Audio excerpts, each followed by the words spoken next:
In the world of high mileage endurance, airflow is your only defense against skin failure. We're trading in the false security of Gore-Tex and other waterproof membranes for quick drying mesh that breathes and drains instantly.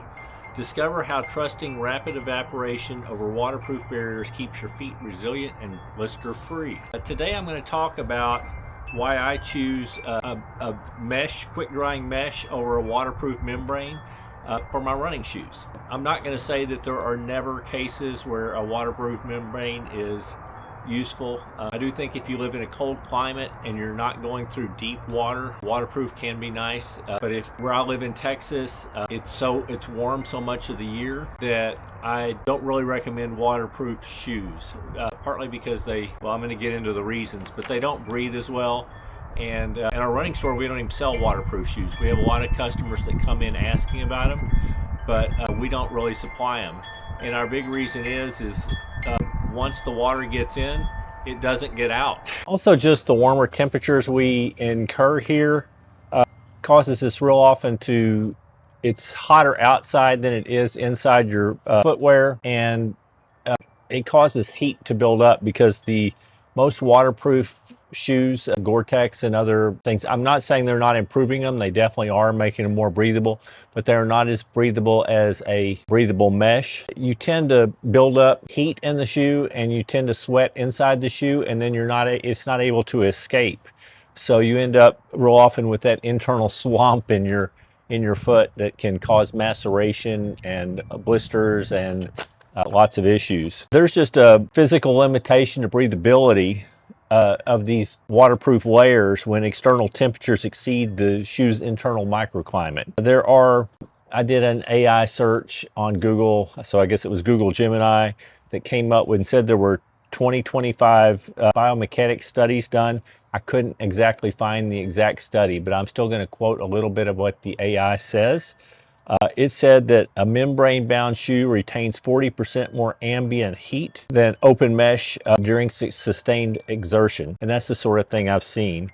The thing is, they talk about the promise of dry feet with Gore-Tex. Well, these waterproof layers. I don't want to pick on the Gore-Tex company by any means, but the reality is the sweat being trapped inside the shoe makes it into an impermeable bucket that you're keeping your foot in. The soft moisture from sweating or water getting in there softens the skin, causes maceration, and can cause tearing and blisters. The thermal buildup occurs when the heat cannot escape, leading to hot spots and systematic overheating. Again, that biomechanics data from 2025 that I can't really confirm says that moisture-induced friction increases skin shear by stress by 25% compared to non-vented footwear. So you really want the ventilation. Connect the lack of drainage to the increased shoe weight and the friction that ultimately ends race day ambitions.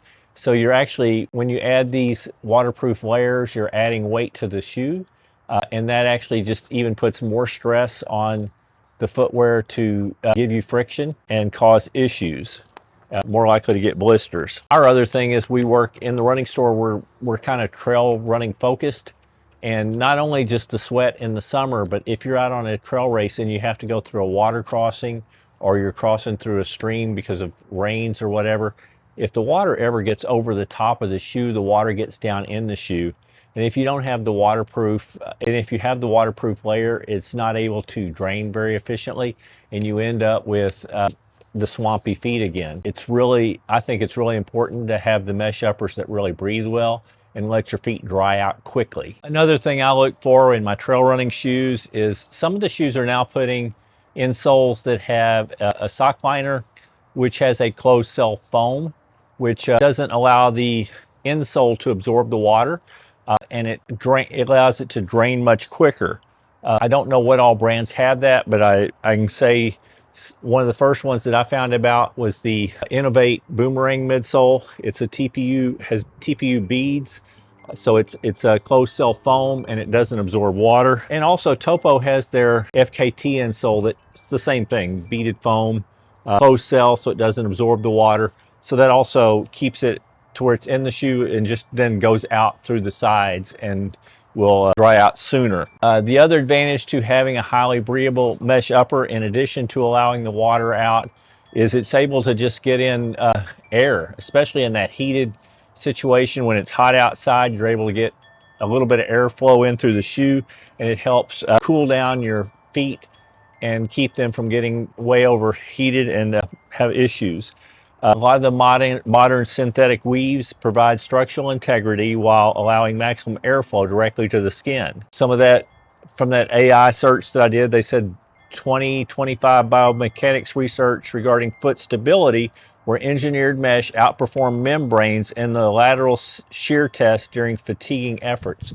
That's probably just because the material is softer and it's able to flex more, and it's not doing hard, it's not stiff to where it causes shearing to your feet. Physical holes for drainage are more reliable than chemical membranes for managing high volume fluid. So what I'm wanting to say is shift your mindset from avoiding water altogether to managing it through a wet dry cycle, to where your feet are able to dry out after a creek crossing or a rain. Mesh allows water to be pumped out with every stride, returning the shoe to its light state within minutes, as opposed to if it gets in there, it's going to stay heavy, it's going to cause friction, and you can end up with that swamp foot. Anyway, I just think that having a thin mesh and then having socks that don't absorb a lot of water are extremely important. And I just wanted to share some of my reasons why I believe I won't run in a shoe with a waterproof layer, at least until they're able to get them to the breathability level of mesh shoes. And I just wanted to share my opinion. Anyway, if you found the video useful or interesting, please consider hitting the thumbs up, the like button. If you're interested in any more of my content, please consider subscribing to my channel. And other than that, I hope you're having a wonderful day and keep moving.